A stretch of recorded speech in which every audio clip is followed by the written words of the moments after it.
A la hora que ustedes me digan, ¿eh?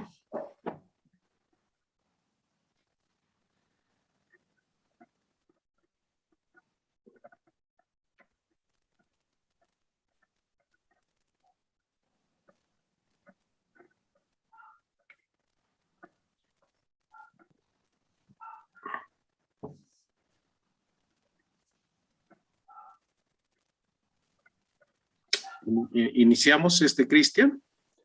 Sí, sí, sí, si quieres tú empieza, dar bienvenidas, yo voy a presentar a Lucero después. Ah, perfecto. Muy bien. Adelante, por favor, estamos en vivo. Muchísimas gracias a todas y a todos por estar aquí presentes en esta actividad que nos da muchísimo gusto compartir con nuestros colegas del Centro de Ciencias Genómicas. Mi nombre es Fernando Lozano Asensio. Yo soy director del Centro Regional de Investigaciones Multidisciplinarias. Y como parte de esta estrecha colaboración que tenemos entre el CRIM y el Centro de Ciencias Genómicas, es que les damos la bienvenida a esta tercera sesión del seminario sobre temas que tienen que ver con género y otro tipo de problemas vinculados con los problemas derivados de los estudios de género en nuestra universidad. Esta actividad es muy importante porque la coyuntura actual hace que en la universidad discutamos este tipo de temas, abramos nuestra sensibilidad hacia cosas que a lo mejor no habíamos tenido oportunidad de comentar en otros momentos.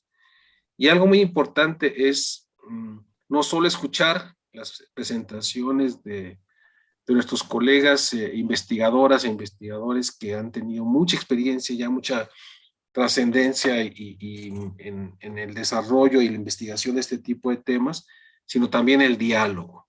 En este ciclo de conferencias que hemos tenido, ha habido muchísima participación, ha habido muchas preguntas y eso en realidad ha sido muy enriquecedor para este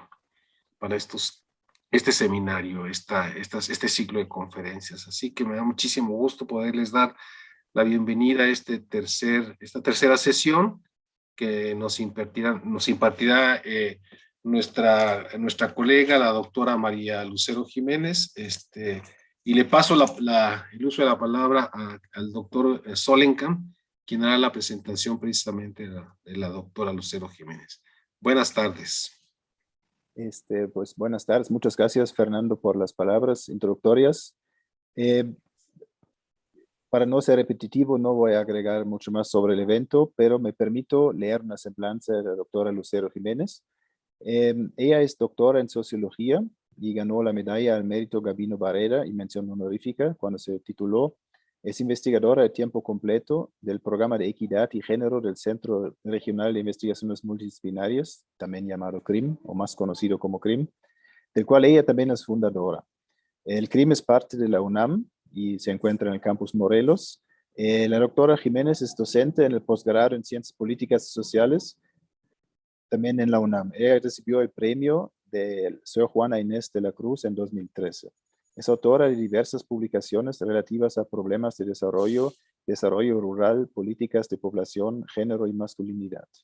Ella ha coordinado proyectos internacionales y multidisciplinarios acerca de crisis de la masculinidad y crisis laboral, los casos de México y Argentina, jóvenes precarizados en el mundo globalizado, movimientos sociales y los jóvenes en México, España, Argentina.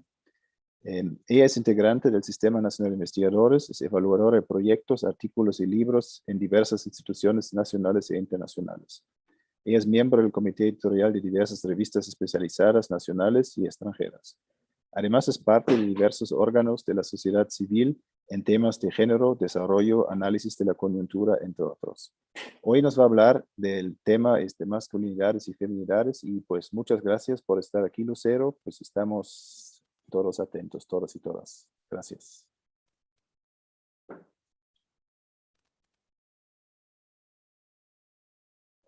Micrófonos, Lucero, micrófono.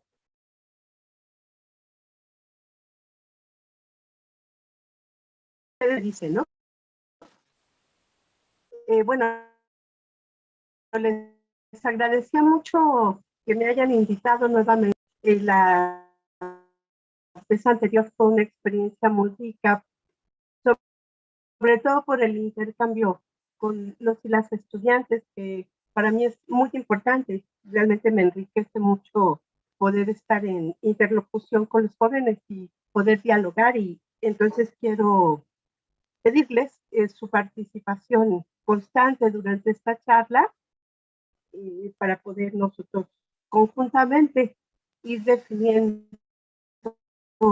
algunos conceptos que me parece que son muy importantes para comprender qué es la perspectiva de género, cuál es la importancia que esto tiene para la sociedad en su conjunto, pero también para nuestras vidas. En realidad, como es un eje de la desigualdad social, el género, como lo es la clase social, la etnia, la edad, pues constituye algo que nos define de manera permanente en nuestras vidas cotidianas.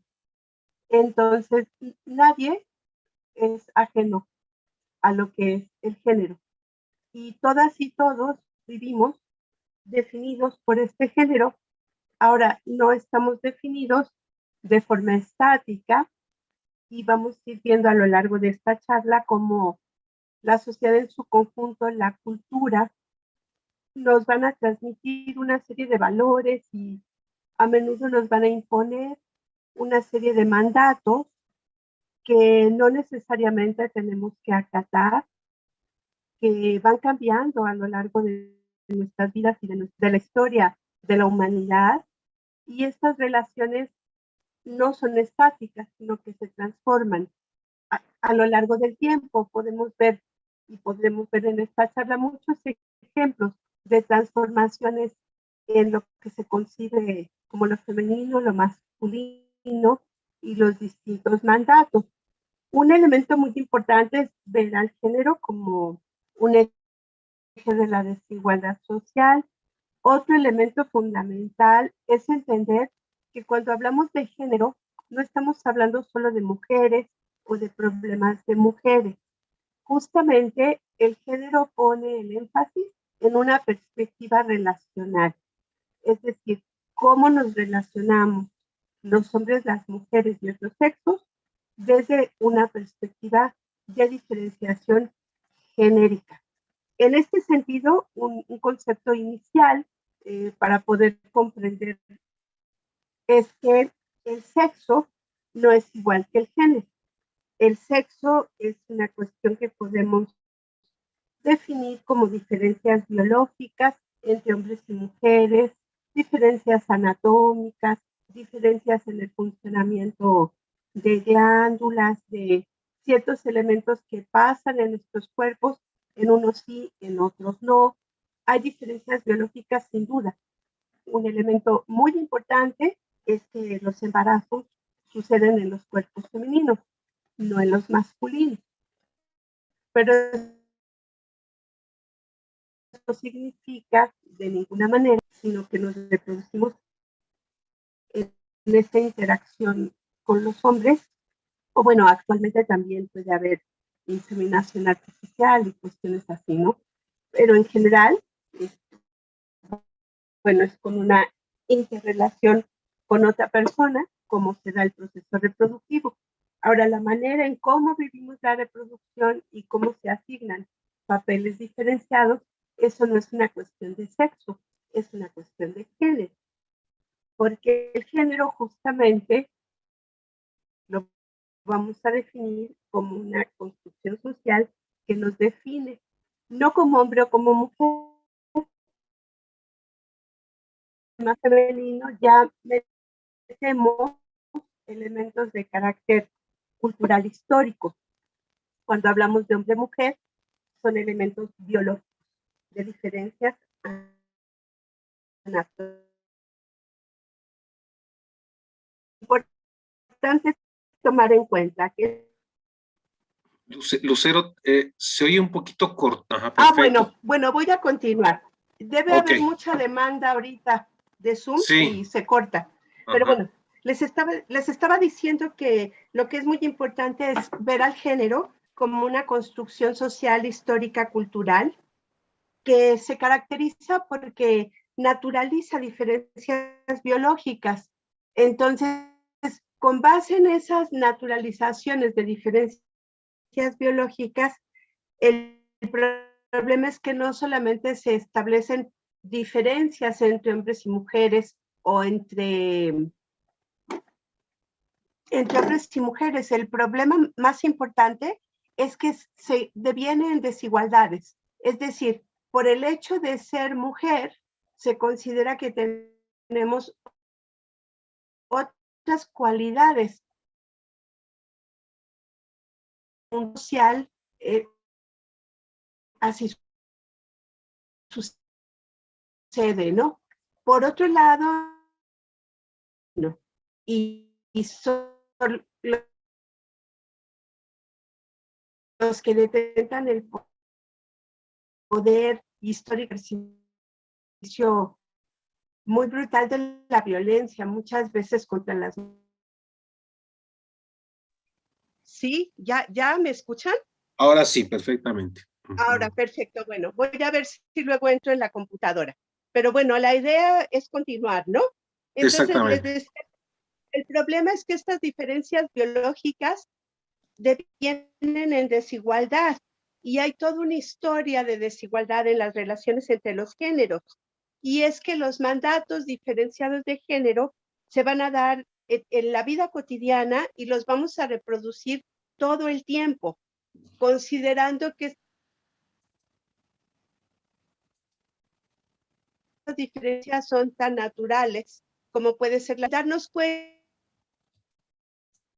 de que sociales que podemos, ejemplo, muy importante porque lo estamos viviendo en nuestros campus, ¿no? En el sentido de que se había naturalizado una cierta relación de los hombres, un cierto ejercicio de poder sobre las mujeres. Y aquí se combina el hecho de que son mujeres, de que son jóvenes, muchas veces jerarquías de poder diferenciadas, ¿no? Como puede ser maestro-alumno. Y estas cosas se sabían, pero no se cuestionaban mucho y menos se denunciaban, ¿no? Ahora vemos cómo hay todo un movimiento de estudiantes que están logrando muchos cambios legislativos en políticas, en generación de incluso dependencias de la universidad, un cambio institucional importante. Y fíjense cómo elementos que se veían como naturales, pues ahora decimos, nunca fueron naturales, nunca debió haber pasado eso, estuvo mal que sucediera, ¿no? Y sin embargo, bueno, eran cosas que sucedían. Eso es un ejemplo bastante nítido de lo que puede ser un cambio en las relaciones, en las instituciones, al interior de las instituciones, que en lugar de reproducir desigualdad, la cuestiona y hace lo posible porque esto se modifique. Esto me parece que son elementos muy importantes a tomar en cuenta y les pongo estos ejemplos para que ustedes vean cómo la cuestión del género es algo que define mucho nuestras vidas y que está todo el tiempo presente.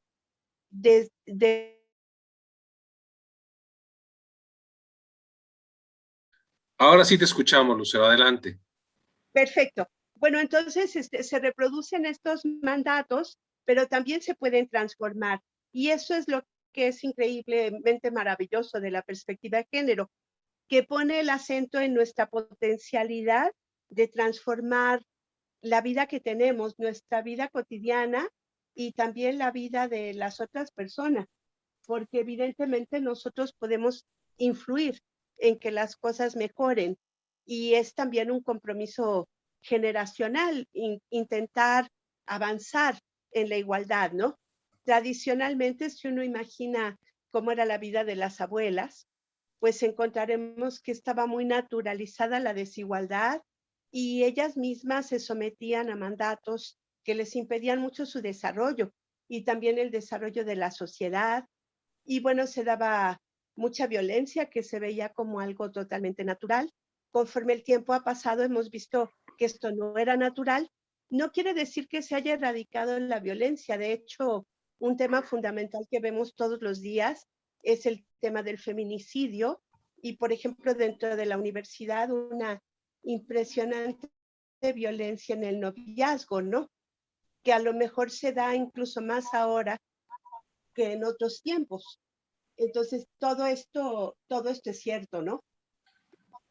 Y puede haber modificaciones en algunos aspectos Y en otros aspectos estamos totalmente. Entonces, hay avances en muchos aspectos, pero también hay retrocesos. Y vemos cómo existe una gran diferencia en las culturas en el mundo. Ahora estamos dándonos cuenta que lo sabíamos, pero ahora los medios lo sacan mucho, ¿no?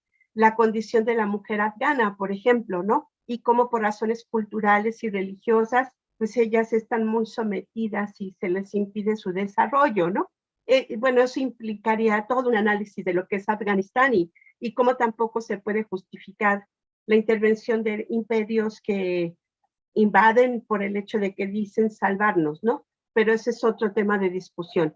El asunto es que es una realidad que esas mujeres, en general, tienen una condición de subordinación mucho mayor que la que podemos tener sectores medios educados en México, por ejemplo, ¿no?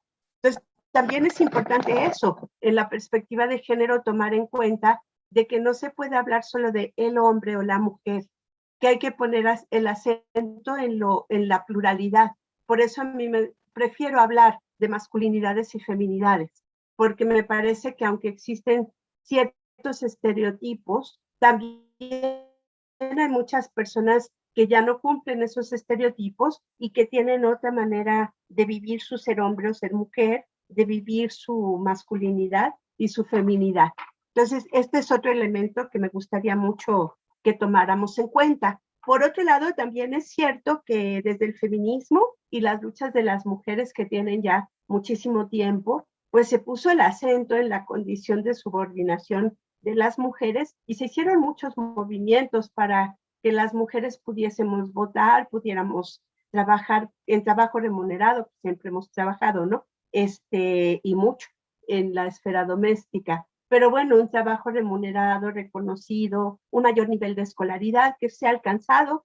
La universidad tiene una paridad bastante importante en casi todas las carreras.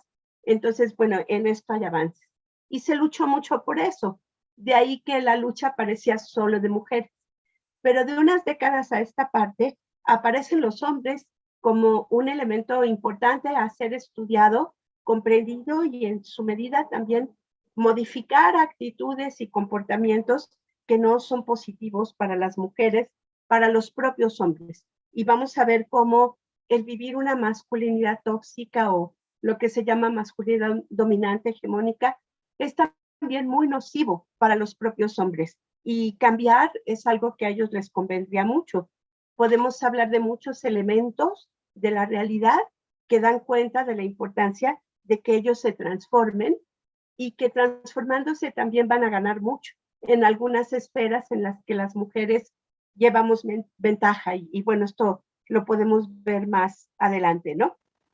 Hay una representación hegemónica de la masculinidad y hay muchos autores que lo han estudiado y es muy poderosa porque justamente se ve como natural, como que un ejercicio diferenciado del poder por parte de los hombres es algo natural y por tanto ha sido cuestionado tantas décadas, tantas generaciones que parece difícil desmontarlo. Yo creo que sí, que es difícil, pero que sí se dan cambios y que esto pues no es imposible, ¿no? En este sentido, ya habiendo dado con tanta interrupción algunas premisas de lo que es el género, diferenciarlo de lo que es el sexo, me gustaría mucho, y el doctor nos va a ayudar en esto, que ustedes participen diciéndome, por favor, ¿qué consideran ustedes que socialmente es reconocido como un hombre de verdad, a diferencia de lo que es reconocido como lo que una mujer debe ser, ¿no? Como una mujer de a de veras, ¿no? Vamos a verlo en varios elementos. Por ejemplo, en cuanto a los sentimientos y su expresión. ¿Qué es lo que deben ser los hombres y qué deben ser las mujeres desean o a lo mejor ya viven, ¿no? sino lo que han visto, que la sociedad dice, es que este sí es un hombre de verdad, porque tal y cual, o esta es una mujer que vale la pena, porque tal y cual. En cuanto a sentimientos, ¿cuáles serían nuestras diferencias? Ojalá puedan levantar su manita y nos van diciendo, ¿no?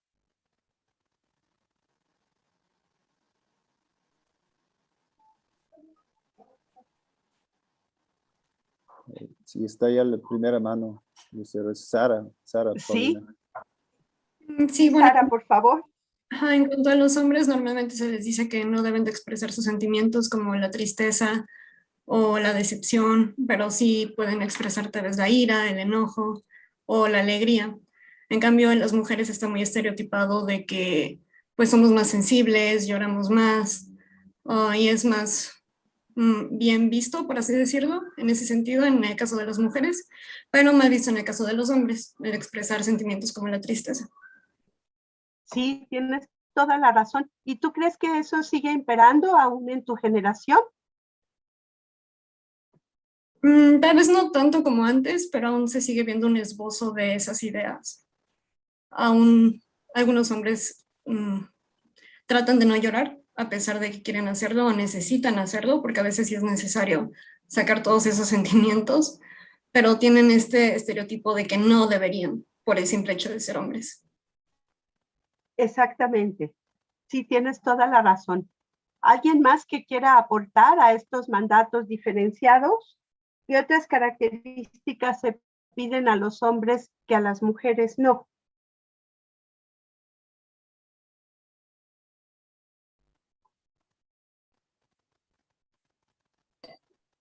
Está Natalia, por favor.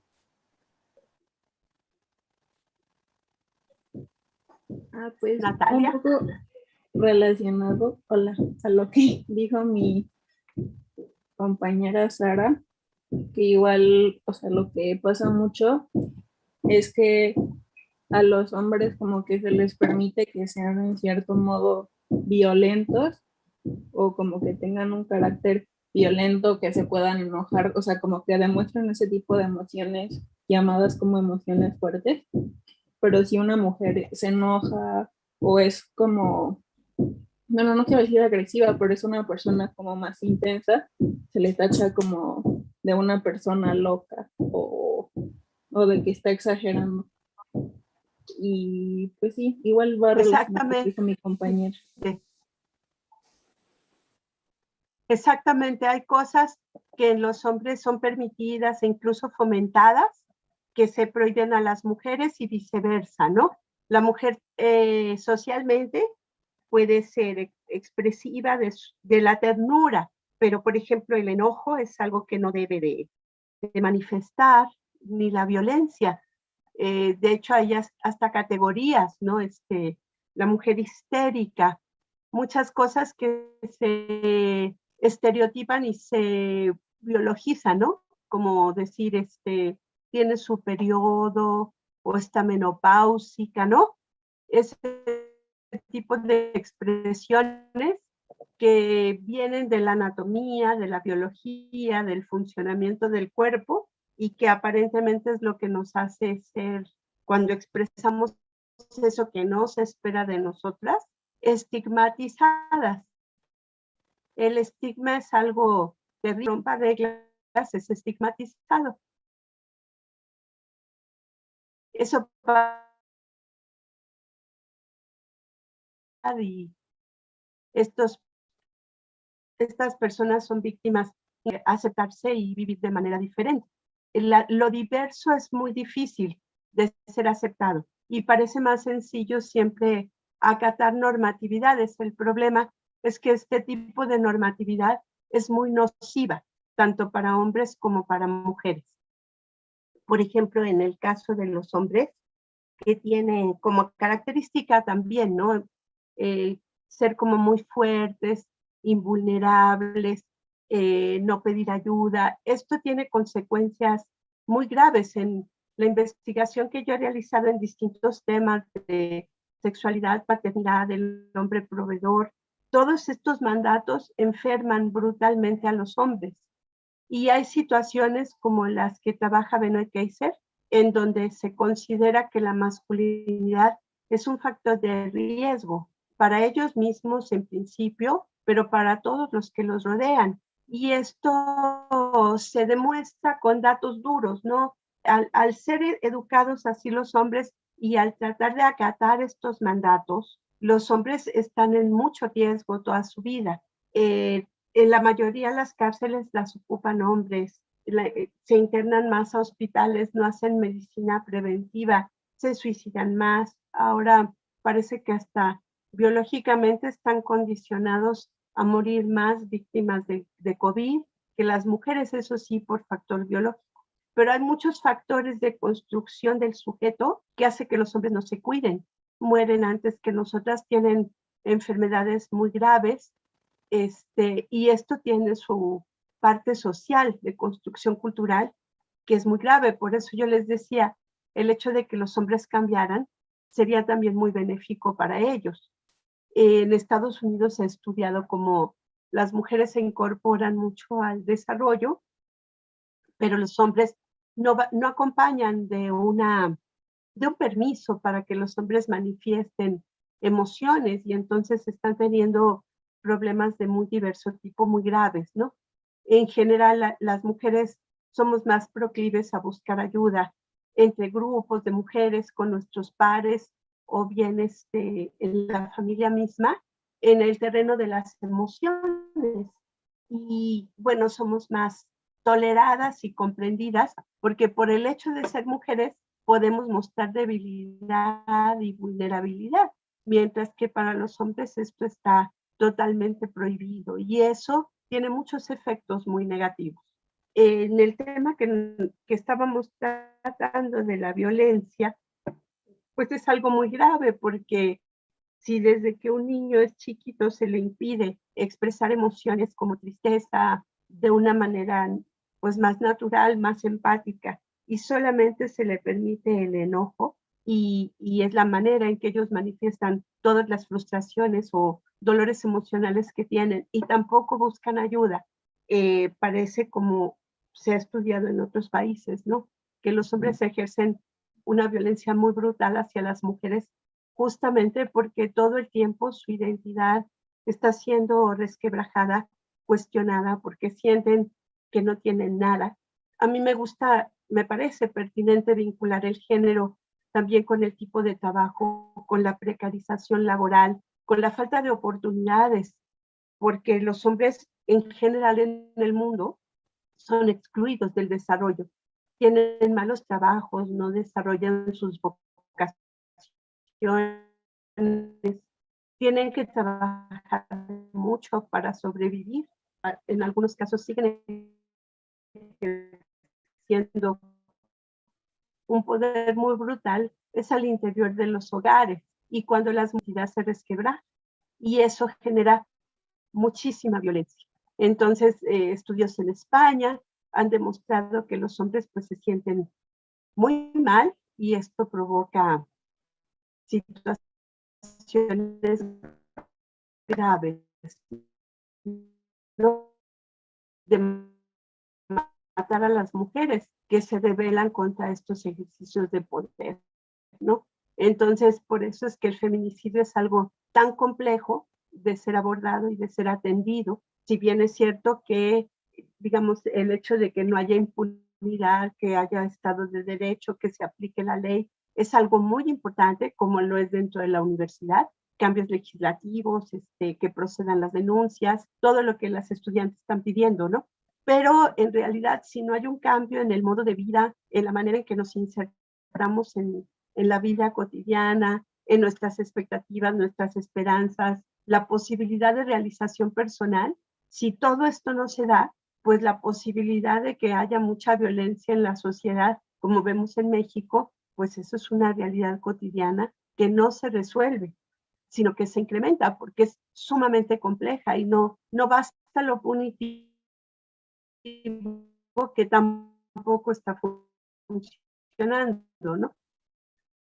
En caso, ¿no? Y bueno, por otro lado, hay muchos mandatos que se están resquebrajando también de lado, por ejemplo, de que los hombres sean quienes proveen la familia. En muchas ocasiones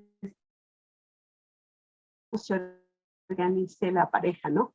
Siempre es importante considerar que una pareja, la construcción de una familia, pasa por un proceso de negociación, pero negociar siempre se da entre iguales. Entonces, si el hombre no está realmente convencida de que su pareja, si es heterosexual, su pareja mujer es igual a él, pues la negociación es imposible porque ahí es un ejercicio brutal de poder, de dominación. No, no es posible la negociación ni poder construir una familia más democrática. Entonces, estos mandatos tan diferenciados, donde al hombre se le permiten muchas cosas que a la mujer no, pues tiene sus efectos muy graves, ¿no? Entonces, bueno, hay otros terrenos que yo también he estudiado, pero que ustedes deben conocer muy bien, por sus experiencias de vida y por lo que están viviendo ahora, ¿no?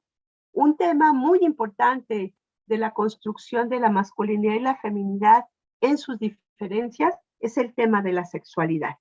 En ese sentido, me gustaría que participaran diciéndome, en este estereotipo, cómo debe ser o se permite ser a los hombres la vida en la sexualidad versus lo femenino o lo que se permite o se espera de las mujeres. Y en ese sentido, pues vamos a ver cómo somos clasificadas las mujeres, ¿no? Si quieren participar.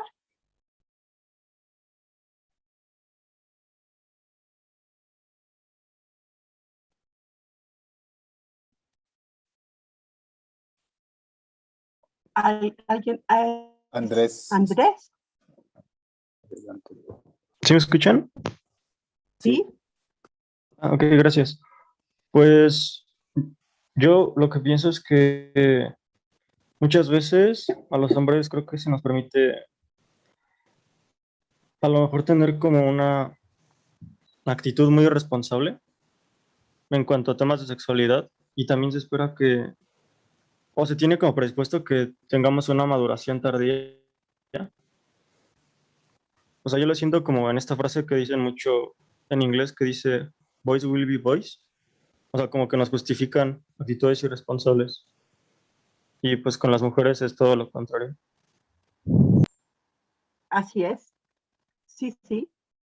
¿Alguien más que quiera aportar lo que se pide a las mujeres versus a los hombres o al revés? ¿Qué se espera de una mujer? ¿Cómo debe ser para ser respetada?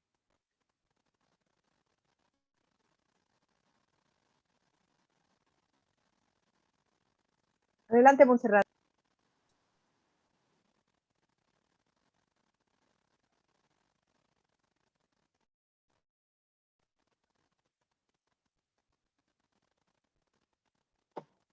Montserrat.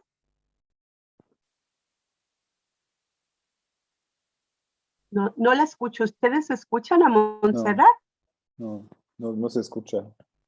Tiene el micrófono abierto, según, pero otro intento. Ya lo sé.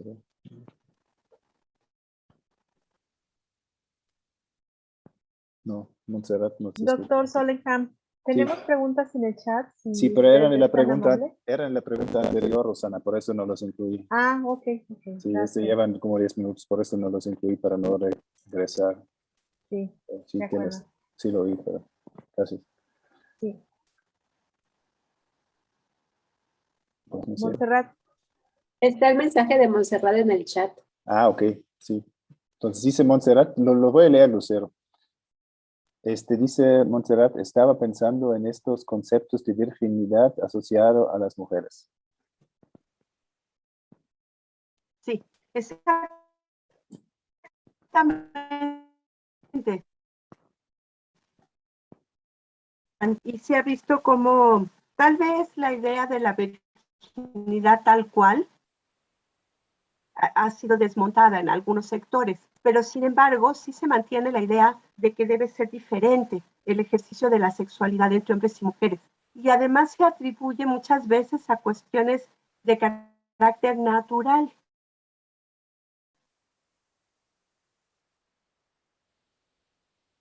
El sentido de que la sexualidad masculina es más instintiva y que es por naturaleza, mientras que las mujeres por naturaleza somos más amorosas, tenemos menos necesidades sexuales y por tanto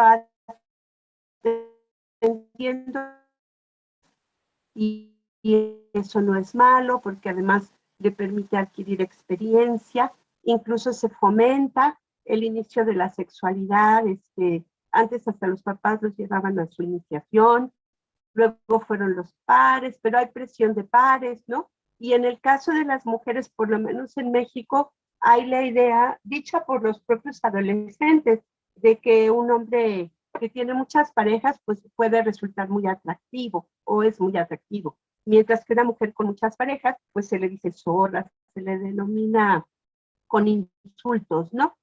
Y hay una idea, tanto en hombres como mujeres, de que hay un tipo de mujer que es como para divertirse, que es una mujer deseante, sexuada, y esa mujer pues no es para ser la madre de los hijos, ¿no? Porque se corre el riesgo de que pueda ser infiel. Mientras que el hombre, pues él como va a irse formando y ver, porque aquí hay un elemento muy importante de la masculinidad, que es otra cosa que para mí debe ser muy difícil de vivir, que es que los hombres en distintas etapas de la vida tienen que estar demostrando que son hombres. No es algo que se adquiera como una cualidad para siempre, sino que siempre hay que estar demostrando, ¿no? Entonces, de niño, siendo un machito que no llora, de joven teniendo muchas mujeres, una sexualidad muy genitalizada, muy centrada en el rendimiento, que se presume, ¿no? Son temas que entre los hombres se hablan mucho, según los estudios han mostrado. Y muchas veces es como una competencia, como ritos de pasaje, de estar demostrando que se es muy hombre. Por el otro lado, y dicotómicamente, la mujer que quiere formar una familia y ser respetada, otra vez comillas, pues tiene que tener un comportamiento recatado, porque si no, su prestigio se puede ver en riesgo y entonces nadie la va a tomar en serio y nadie le va a dar el nombre, ¿no? Que esto se ha dado tanta importancia en la historia, que tiene mucho que ver también con la herencia, ¿no? Y la garantía de que los hijos sí son de ese hombre, que es el que va a heredar a esos hijos, ¿no? Entonces también hay muchos estudios al respecto de siglos anteriores, ¿no? Y bueno, en general entonces la mujer puede ser catalogada como la madre esposa o las otras, ¿no? Y una de ellas es asexuada y la otra puede ser deseante, ¿no? Eso es por el lado de la reproducción. Nuevamente vemos cómo hay de la sexualidad y de la sexualidad vinculado derivamos la reproducción y ahí pues se dan otros elementos. Se esperan cosas distintas del ejercicio de la maternidad y de la paternidad y eso lo vemos en todo, en los medios de comunicación, en las telenovelas, en los libros, se sigue reproduciendo un esquema en donde ser madre es distinto que ser padre, teniendo características distintas y demandando de cada sujeto cosas diferentes. En ese sentido, ¿qué me pueden aportar ustedes? La diferencia entre ser papá o ser mamá. ¿Qué se pide a cada uno?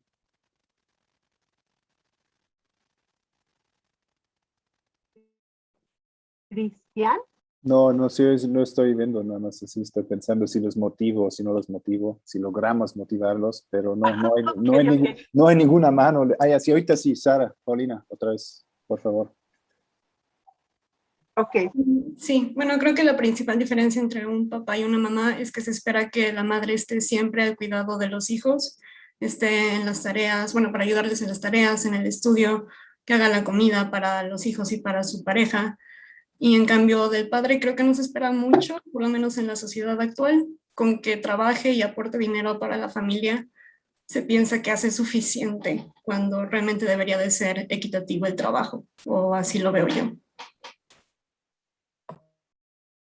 Sí, tienes toda la razón, Paulina. De hecho, existe ahora toda una cantidad enorme de estudios y se están tratando de generar políticas con este tema de los cuidados, ¿no? porque resulta que se ha descubierto y hay encuestas de uso del tiempo, donde se ve que aunque la mujer tenga un trabajo remunerado, a ella se le carga durísimo la mano en el terreno de lo doméstico. Entonces se reconoce que si bien la mujer se incorpora al trabajo remunerado, el trabajo en lo doméstico no se reparte y lo siguen realizando las mujeres.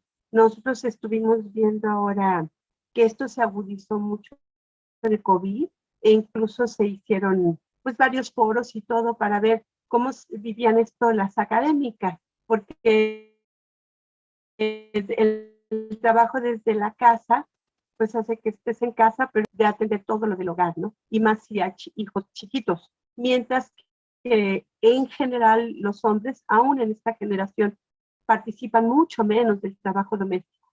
Entonces sí se ha llegado a la conclusión de que si se democratizó el trabajo fuera del hogar, ahora la tarea es democratizarlo al interior de los hogares y que no se vea el trabajo de los hombres en la familia al interior de la casa como un favor o como una contribución que hay que reconocer, sino que son responsabilidades compartidas.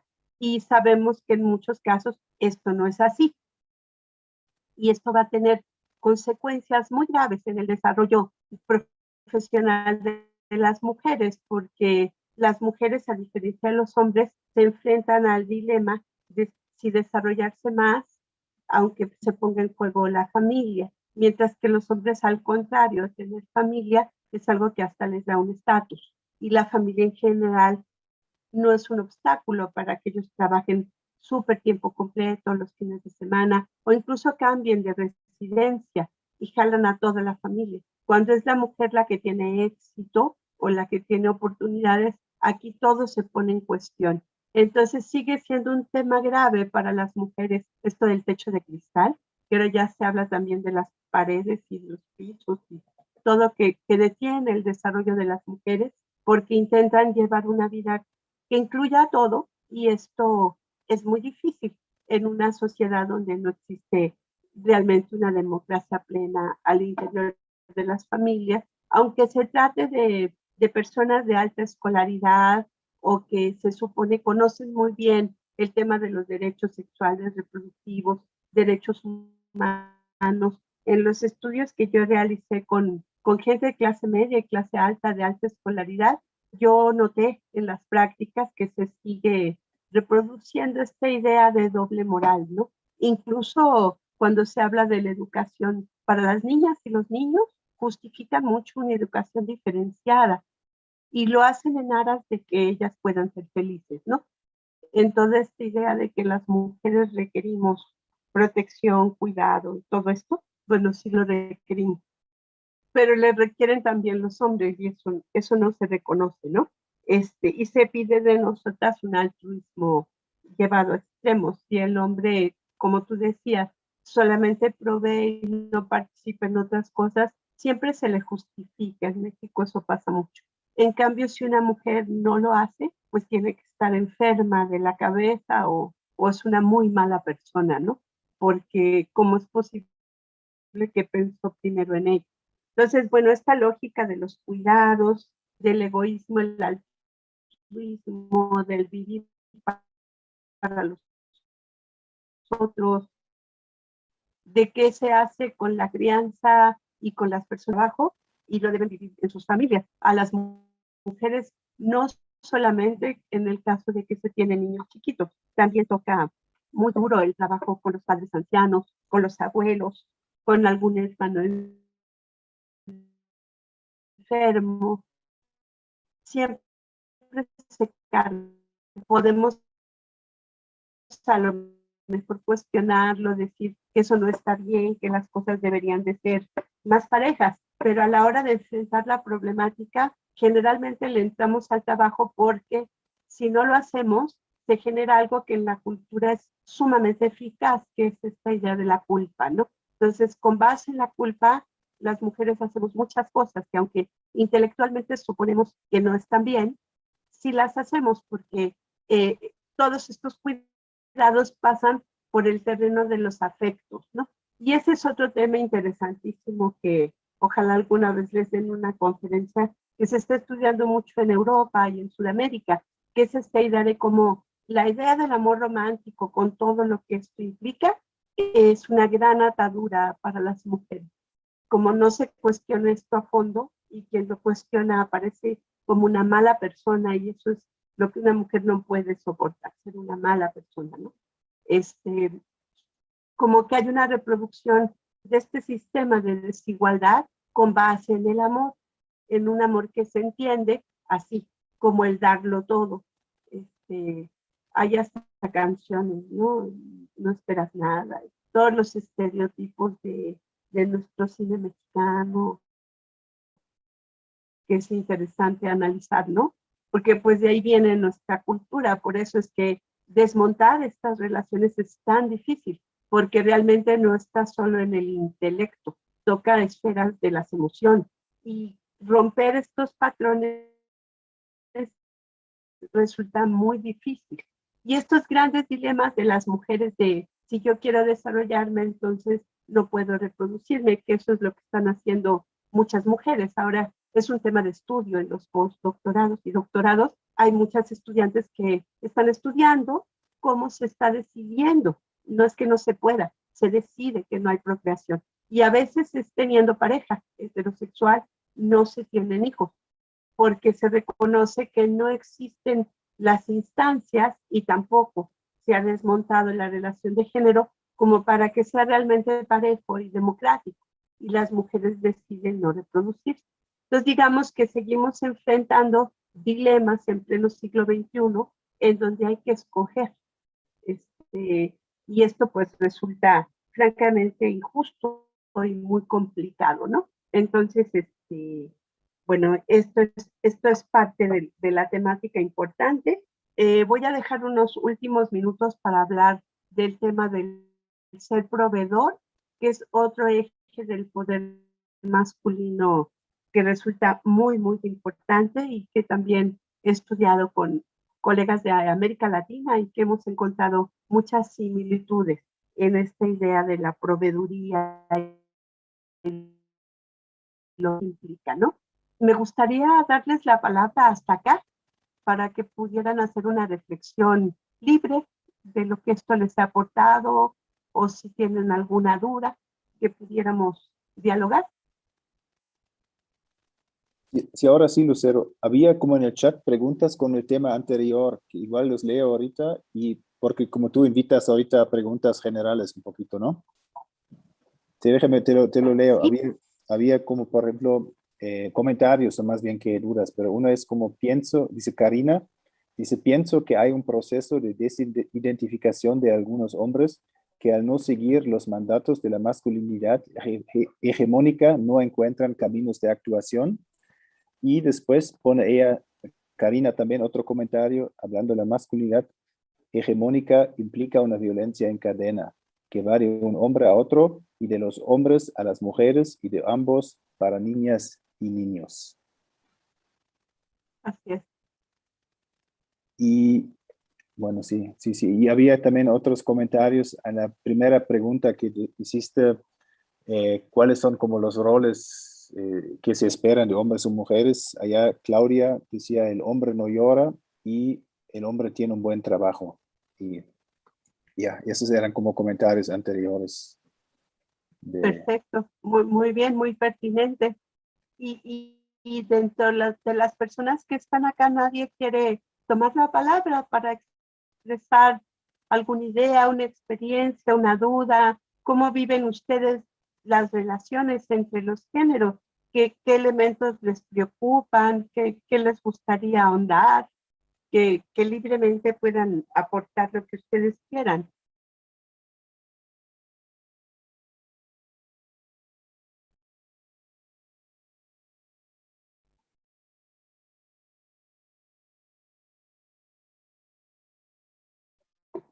A Sara, Paulina. Ah, sí, de nuevo yo. Tengo una duda. Bueno, me gustaría saber qué es lo que usted piensa sobre la abolición del género. Porque muchos piensan que es como una solución para quitar a un lado todos estos estereotipos generados a partir del género. Y pues, al momento de abolirlo, en parte se podrían quitar de raíz todos estos estereotipos. Pero no sé qué piensa usted, si es una buena idea o si hay otras formas para dejar a un lado estos estereotipos. Sí. Sí, es que, digamos, si nosotros lográramos desmontar los mandatos de género y las personas fuésemos educadas de manera igualitaria y cada quien desarrollara lo que quisiera desarrollar, ¿no? En un mundo en donde cambiáramos también el sistema económico y de empleo, que pudiéramos transformar esto, ¿no? Porque va todo junto en una intersección. Entonces, no, ya no hablaríamos de géneros, porque no habría mandatos diferenciados derivados de diferencias biológicas. Hablaríamos de que hay hombres, mujeres y otros, ¿no? Pero que cada quien desarrollaría sus potencialidades en libertad. Ahí ya no necesitaríamos ahondar en la perspectiva de género. Digamos, ahí una persona sería inteligente porque lo es, no por ser hombre o mujer, o le gustaría lo doméstico porque le gusta, no por ser hombre o mujer, o tendría o no niños, no por ser hombre o mujer, ¿no? Quitaríamos todos estos mandatos y estereotipos y nos desarrollaríamos libremente como seres humanos, ¿no? Relacionándonos con los demás en libertad, democráticamente, en la negociación, como tiene que ser cualquier relación humana que valga la pena, ¿no? Entonces, por eso hay autores que dicen, el mundo ideal será cuando no existan los géneros. Esto en realidad lo que quiere decir es cuando podamos haber construido una sociedad más justa, donde ya este análisis no tenga sentido, ¿no?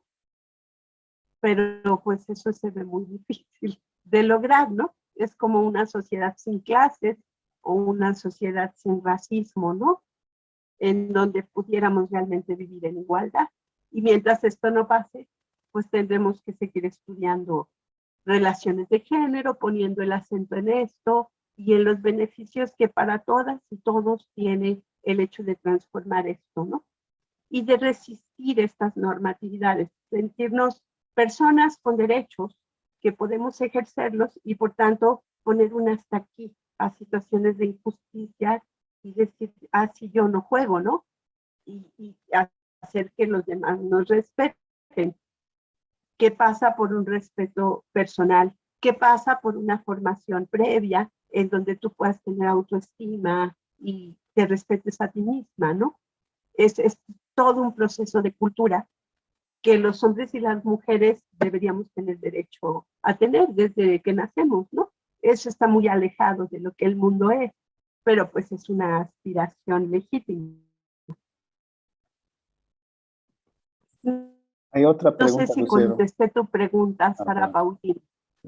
Sí, muchas gracias. Perdón. Lucero, hay otra pregunta en el chat ahorita de Karina, otra vez, te lo leo.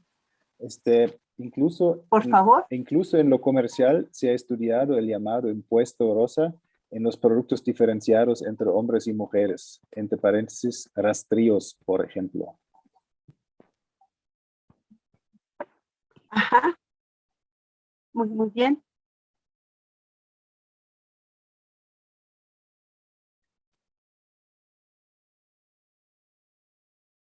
¿Habrá algo más en estos temas o concluimos con lo de ser proveedor?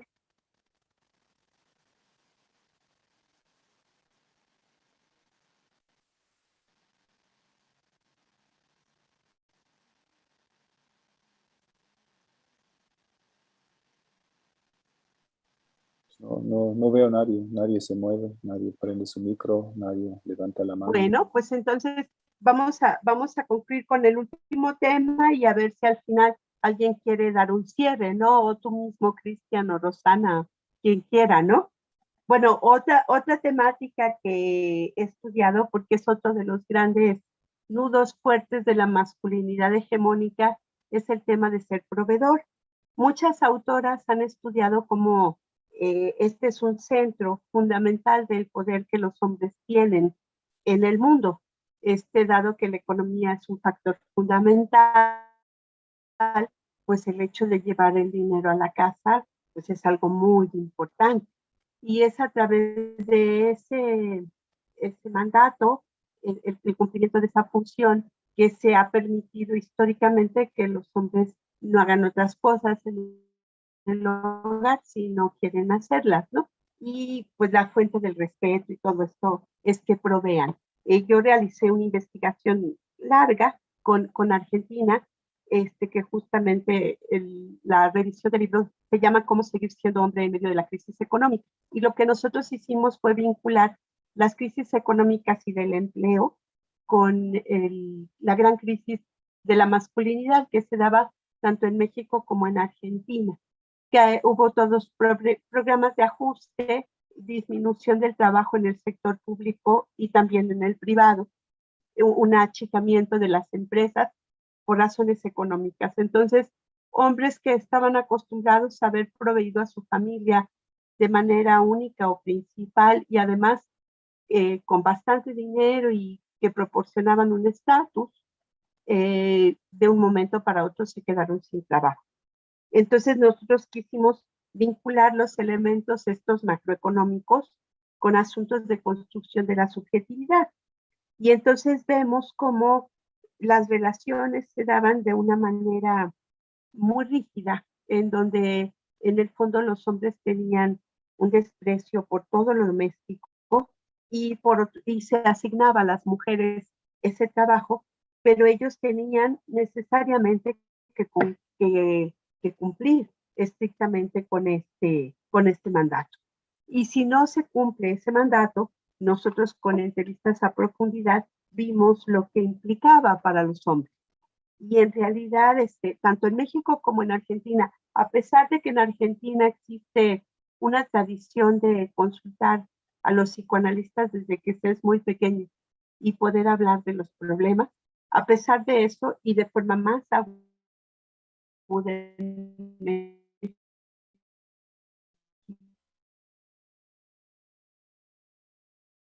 que realizamos es que los efectos de perder el empleo para un hombre eran verdaderamente muy graves y hacían que ellos no pudieran manejar esta situación, no lo abrían en sus familias, no reconocían que habían perdido el trabajo y tenían una búsqueda desesperada de mantener su ingreso y su estatus.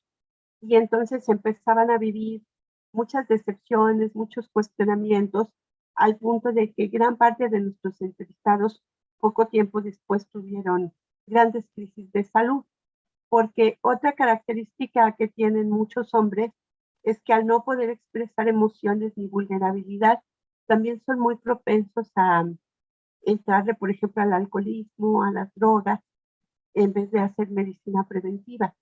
Y esto pues evidentemente los enfermó, ¿no?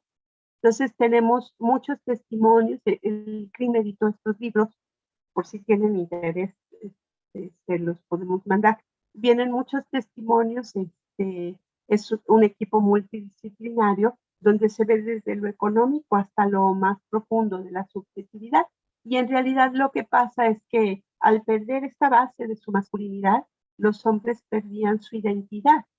Entonces pudimos comprobar esta hipótesis, ¿no? De que los sujetos podemos de repente ver resquebrajada nuestra identidad y esto genera muchísimos problemas que son de carácter personal, familiar, pero también social. Y por supuesto había también incremento de violencia, a veces verbal, pero en algunas ocasiones también física. Y tenía como fuente esta desesperación de no poder cumplir el mandato en el que habían sido educados estos hombres. Entonces, realmente este tipo de estudio creo que resultan interesantes como para que nosotros tratemos de entender cómo somos construidos desde que nacemos, cómo se nos asignan mandatos diferenciados, los efectos que esto tiene y cómo pues resultaría importante poder desmontar esta manera de ser hombre, de ser mujer, de lo femenino, lo masculino, básicamente rompiendo lo dicotómico, ¿no? Y como fluyendo de manera más natural, más humana en estas relaciones entre los géneros. Pues eso es lo que yo les podría aportar, Cristian. No sé si tienen algún comentario, alguna pregunta, algo que podamos, con mucho gusto, estoy para servir.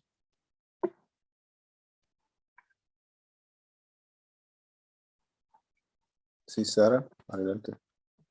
Sí, ahora deseo hablar por Monse, nuestra compañera que no tiene micrófono. Y ella dice que estuvo muy interesante su plática, doctora. Muchas gracias por su tiempo. Y su comentario final es que, bueno, el comentario final estaría encaminado a que si bien es un buen inicio, concientizar las problemáticas actuales de equidad de género y abrir espacios para dialogar, aún así no es suficiente, pues involucra otros aspectos como cuestiones culturales. Mi pregunta sería, ¿qué otras acciones desde nuestra postura como estudiantes podemos realizar para intentar hacer un cambio? Y tal vez usted conozca algunas iniciativas en las que nosotros podamos colaborar. Y cómo no, pues agradezco mucho la pregunta. Mira, yo pienso que la universidad es un espacio privilegiado para la reflexión y para poder hacer trabajo colectivo. Para mi gusto es muy importante tener talleres, grupos de estudio, que ustedes pudieran organizarse y poder tratar estas temáticas junto con otras que les resulten interesantes para reflexionar, para hacer propuestas, para tener un espíritu crítico y propositivo para que la propia institución pueda mejorar lo que sea mejorable, para llegar a aquellas instancias que ustedes requieran como apoyos. Yo creo que existe la voluntad, estoy segura que así es, de poder apoyar todas estas iniciativas. Y existen muchísimos colectivos de género en distintos temas. Entonces, la cuestión sería ver cuáles son sus temas específicos de interés, que me puedan mandar un correo electrónico y yo con mucho gusto les puedo canalizar. Muchas actividades ahora son en Zoom, entonces, para empezar, pues sería muy interesante que se metieran a ustedes a estudiar las bases del movimiento estudiantil actual de mujeres, realmente eso que se decía del milenio feminista, que muchas cosas iban a cambiar, y es internacional, vean ustedes, estos movimientos culturales, pues como fue 68, ¿no? Que no lo vivimos nosotros, pero la gente que lo vivió muy de cerca, sí que era un movimiento cultural internacional, donde la gente participaba y se cuestionaba muchas cosas, sus formas de vivir. Y bueno, esta idea del feminismo, de lo personal es político, esta idea de no separar los mundos, y algo que yo sugeriría, si es que es posible y los compañeros quieren hacerlo, es incorporar a los hombres en estas reflexiones. Yo creo que es el tiempo de hacerlo juntos, juntas, y que solas no vamos a poder transformar todo lo que queremos transformar. Y yo creo que tenemos buenos aliados. Entonces, eso sería otro tip para mí. Informarse muy bien de los movimientos en la universidad, reflexionar en talleres, en grupos, allegarse todo lo que puedan requerir de otras personas. En el stream hay mucha gente que trabaja muchos temas interesantes y también, si quieren, pues trabajar con otros grupos más amplios que tengan mayor experiencia. Yo quedo a su servicio para lo que pueda orientarlas, de verdad, con mucho gusto. Mi correo es ljimenez@unam.mx. Me escriben y con muchísimo gusto ahí podemos seguir dialogando y lo que requieran también de bibliografía, con muchísimo gusto.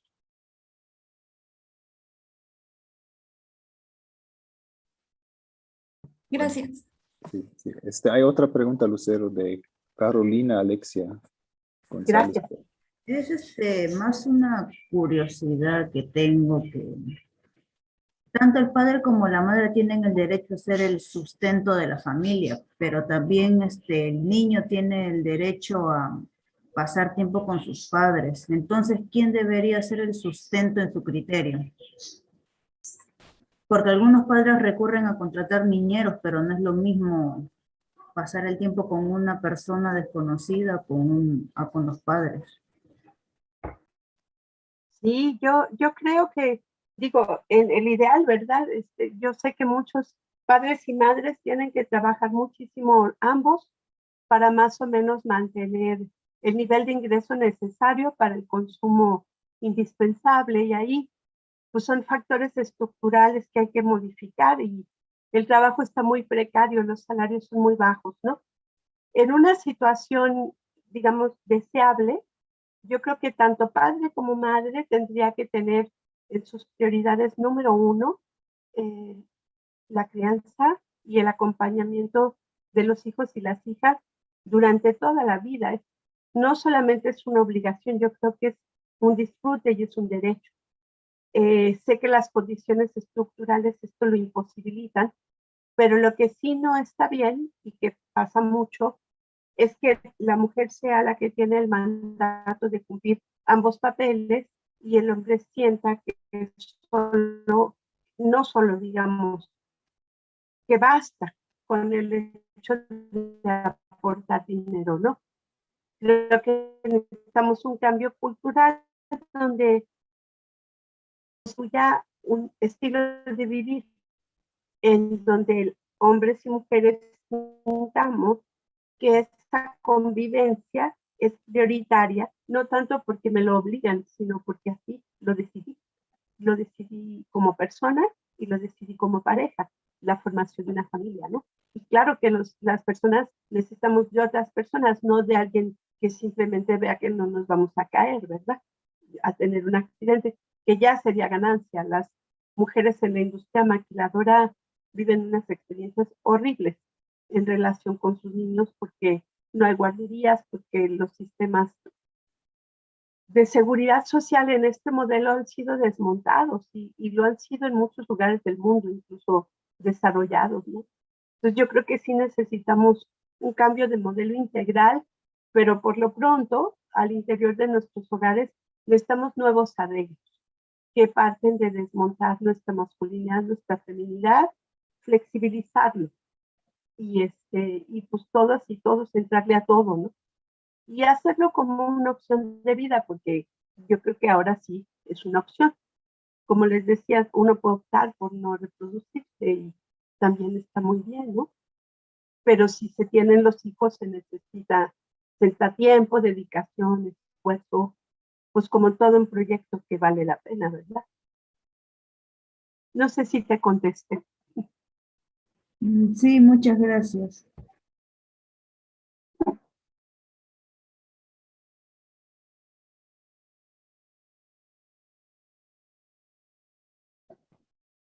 No sé si alguien más quisiera. Hay un comentario de la psicóloga Eugenia, supongo, que dice, excelente cátedra, gracias. Que está aquí. Y hay otro comentario en el chat de Violeta, que dice, muchas gracias por la plática. Quisiera saber si hay una relación entre la abundancia hormonal, testosterona, por ejemplo, con los comportamientos masculinos o femeninos. Sí. Hola, hola.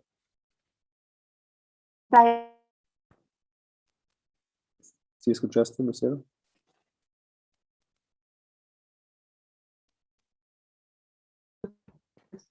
¿No? Hay temperamentos diversos en el mundo, ¿no? Y no creo que sea sería tan sencillo. Se volvió a cortar. Les decía que la violencia pues no deviene de una carga hormonal, ¿no? Hay muchos elementos de carácter histórico, cultural, y yo creo que no está en los genes, como muchas otras cosas. Al menos no se ha demostrado eso, ¿no? Y creo que hay muchas mujeres que son bastante activas sexualmente y también hay hombres que son poco activos y pues es la diversidad de lo humano, ¿no? No creo que dependa de eso, pero es mi punto de vista personal, ¿eh?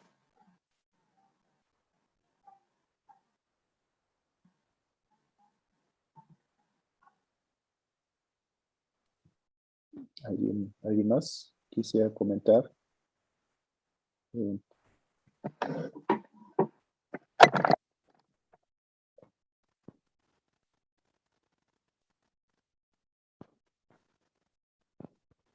Pues, Lucero, pareciera que ya es todo. Ya no hay preguntas.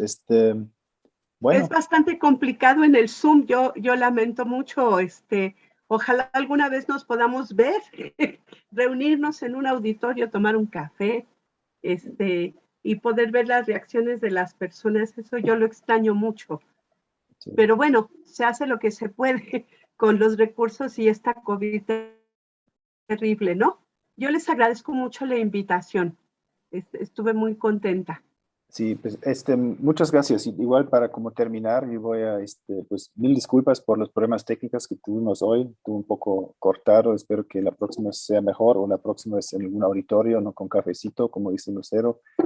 Agradezco la cátedra de Lucero el día de hoy y agradezco al apoyo técnico que también que tuvimos para hacer posible esta transmisión. Bueno, entonces, pues muchas gracias y que tengan una bonita tarde. Hasta luego. Muchas gracias. Hasta luego. Gracias, hasta luego. Sale, gracias. Hasta luego. Gracias. Muchas gracias. Gracias. Muchas gracias, hasta luego. Gracias, chicos. Hasta. Se van.